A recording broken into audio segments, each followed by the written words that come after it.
नमस्कार. आज आपल्यासोबत आहेत लाकडे गावचे माजी उपसरपंच दत्तूनाना वनवे साहेब.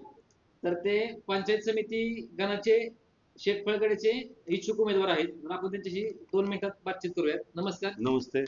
काय लोकांना तुम्ही सांगाल? लोकांना आव्हान काय करेल की जे लोकांना जी गरज आहे, सध्याच्या चालू पिढीला जी गरज आहे आता, त्यासाठी मी सक्रिय होऊन गटामध्ये काम करेन.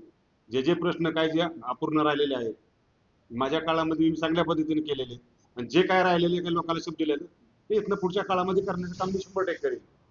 लोकांमध्ये एकच चर्चा आहे की यावेळेस फक्त वनवे साहेबांना आम्ही मतदान करणार. त्याबद्दल तुम्ही काय सांगाल? ना, लोकांचे फार प्रेम आहे. लोकांचे प्रेम असल्यामुळंच हे पुन्हा बऱ्या तयारी केली 9 वर्षानंतर.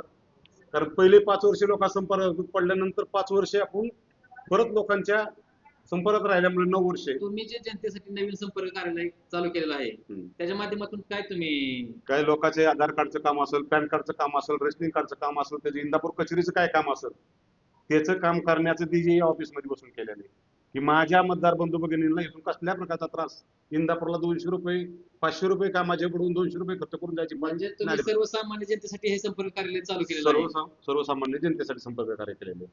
ठीक आहे. तरी तुम्ही जर तुमची उमेदवारी फिक्स झाल्यानंतर ना जर तुम्ही निवडून आला तर जनतेसाठी काय काय विकास कामे करणार? विकास जे जे जनतेचा अपूर्ण राहिलेला विकास आहे ते पूर्णपणे 100% पूर्ण करण्याचं काम मी करणार. धन्यवाद.